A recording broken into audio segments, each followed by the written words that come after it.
Meu irmão, a paz do Senhor Jesus, é uma alegria muito grande falar com você novamente nesta campanha de oração de 40 dias. Hoje é o 14º dia, começamos dia 22, vamos até o dia 30 de abril, buscando o socorro de Deus na oração e no jejum.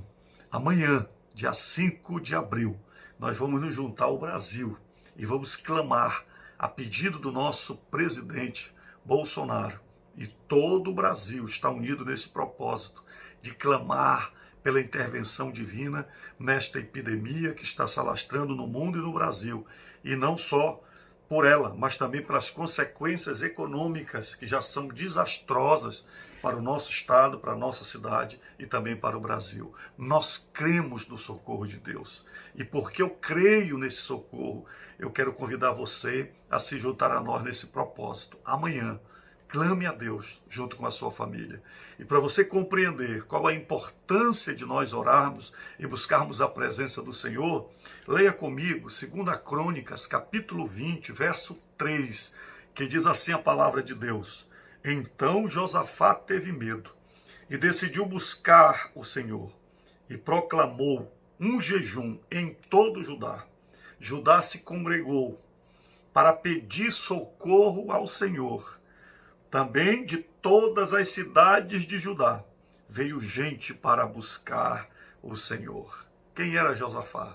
Era o rei do estado do sul de Israel, o rei de Judá. E o que estava acontecendo? Judá estava rodeado por inimigos que queriam conquistar o reinado de Judá. Entre eles, Amon, Moabe e os da montanha de Seir. O Moabe e Amon eram os descendentes de Ló. Você lembra do sobrinho de Abraão? Era um descendente dele. E a montanha de Seir era um descendente de Edom, que era irmão de Jacó, que era conhecido como Esaú. Quase todo mundo parente. Mas as nações cresceram. E eles agora eram inimigos de Israel.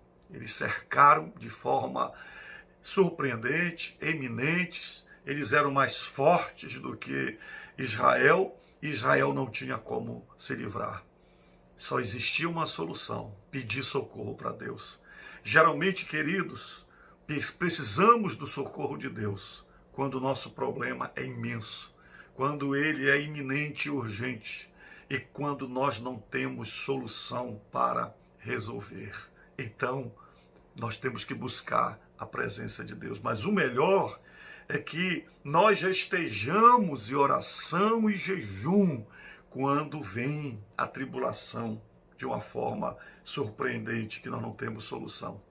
O que é tremendo é que Josafá, diz a Bíblia, ele teve medo, assim como também nós temos medo. Mas Josafá, ele era um servo de Deus. Ele era rei, mas ele era um homem piedoso. Ele era fiel a Deus, era um bom rei. E ele levou o povo a buscar a presença de Deus, inclusive aqui nesse momento. E na oração de Josafá, eu destaco 5 coisas que nós devemos lembrar quando nós pedimos o socorro de Deus. Em primeiro lugar, devemos lembrar que Deus é tremendo. Deus é soberano e Deus é maior do que os nossos inimigos. Se você ler o verso 6, Josafá orou assim: ó Senhor Deus de nossos pais, não és tu Deus dos céus? Não és tu que dominas sobre todos os reinos dos povos? Na tua mão está a força e o poder, e não há quem te possa resistir. Lembra desse detalhe agora no meio desta grande pandemia que você talvez esteja assustado. Deus é maior. Ninguém pode resistir ao poder de Deus. A segunda coisa que Josafá lembra na sua oração e que nós devemos lembrar também está no verso de número 7 e no verso 8. Ele lembra Deus dizendo: tu nos deste, Senhor, esta terra através do nosso pai Abraão, o teu amigo. E aqui nesta terra nós construímos o santuário. E o Senhor prometeu que se nós orarmos a ti, o Senhor vai ouvir a nossa oração. Isso está em 2 Crônicas 7,14. Você lembra? E se meu povo, que se chama pelo meu nome, se humilhar, orar e buscar minha face, converter dos seus maus caminhos, ouvirei do céu, perdoarei os seus pecados e sararei a sua terra.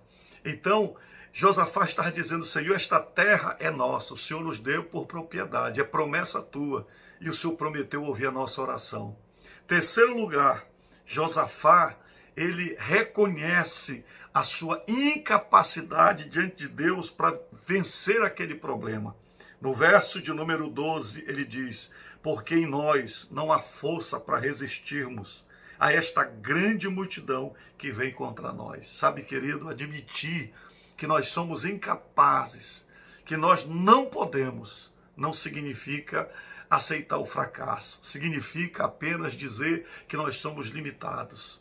Mas aí, Josafá faz algo extraordinário que não deve faltar nas nossas orações. Ele então coloca a sua fé completamente no Senhor. E no final do verso 12, como parte da sua oração, ele diz assim: não sabemos o que fazer, mas os nossos olhos estão postos em ti. Então, quando você não sabe o que fazer, olhe para Deus. Quando o teu inimigo é maior do que você, confie em Deus. Quando os recursos acabarem, coloque os olhos em Deus. Desligue a televisão, desvie os seus olhares dessas estatísticas de morte. Coloque o seu olho em Deus, seus olhos no Senhor, e você vai receber a resposta de Deus. Será que Deus respondeu a oração de Josafá e lhe deu a vitória? O texto é extraordinário. Eu não tenho tempo de ler com você aqui, mas se você ler a partir do verso de número 13, Deus usa Jaziel, um profeta, e traz a resposta para Josafá. E qual foi a resposta de Deus para Josafá? Eu podia resumir aqui alguns detalhes. Primeiro detalhe, Deus fala para Josafá: não tenham medo. Não tenham medo. Verso de número 15, ele diz: não tenham medo, nem se assustem por causa desta grande multidão. Segundo lugar, Deus diz: a batalha é minha, eu vou lutar por vocês, pois esta batalha não é de vocês, mas de Deus. Mas a terceira coisa que Deus fala para Josafá e para o povo, que eles deveriam lutar. Eles deveriam fazer o que era parte deles, e Deus iria lutar por eles. O que eu acho tremendo é que no verso de número 16, Deus diz assim: amanhã vocês irão ao encontro deles. Então, em toda batalha, em toda decisão, tem a nossa parte e tem a parte de Deus. Então, nessa pandemia, o governo está orientando: se isolem, cuide dos idosos, cuide daqueles que estão estão no grupo de riscos, diabéticos, aqueles que têm problema cardíacos, aqueles que estão com a imunidade baixa. Lave a mão com álcool gel, cuidado com a imunidade, com a higiene, use a máscara, mas faça a sua parte. Mas Deus está dizendo: eu vou lutar por vocês. E quarto lugar, sabe o que Deus manda o povo fazer? Apenas cantar e adorar. E é o que eles fazem. Diz a Bíblia que eles vão para o local indicado por Deus onde seria a batalha.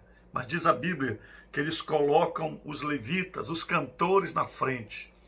E enquanto eles louvavam e adoravam o nome do Senhor, surpreendentemente, de forma inesperada, como são os milagres de Deus, diz a Bíblia que Deus confunde o arraial lá dos Moabitas, dos Amonitas e dos da montanha de Seir. E eles começam a se degladiar uns contra os outros.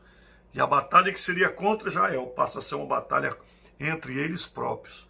E diz a palavra do Senhor que eles são completamente destruídos. Porque o verso 22 diz: o Senhor pôs emboscada contra os filhos de Amon, de Moabe e do monte Seir. E a Bíblia diz que eles são derrotados.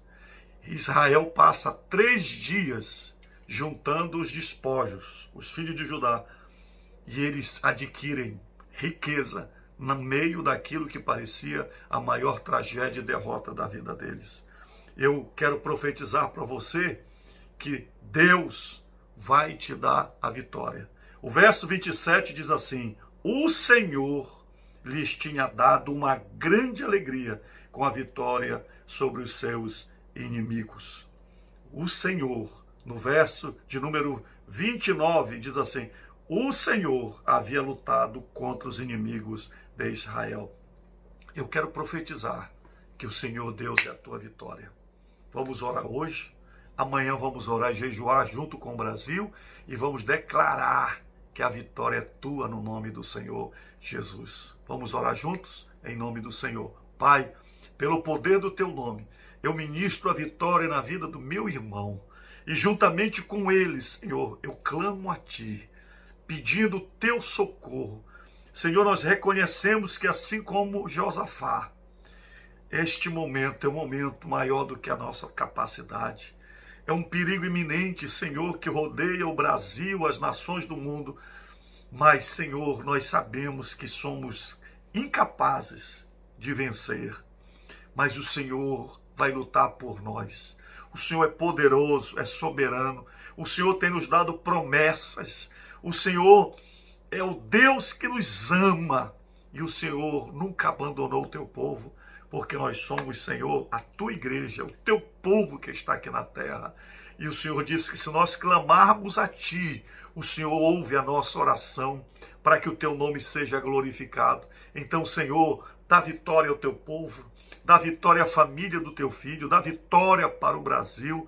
Abençoa o nosso presidente Bolsonaro, todos os seus ministros, abençoa, Senhor, todas as autoridades da República, abençoa o nosso governador, abençoa os seus secretários, abençoa, Senhor, o nosso prefeito, abençoa, Senhor, todas as autoridades do Brasil, abençoa aqueles que estão, Senhor, lutando contra esta pandemia. E eu quero te pedir, Senhor, dá socorro ao teu povo, dá socorro à tua igreja, dá socorro ao povo do Brasil, Senhor. Faz o teu milagre, intervém, Senhor, com o teu poder e faz aquilo que nós não podemos fazer, em nome de Jesus. Amém, Senhor. Deus te abençoe, querido. Confie na vitória de Deus.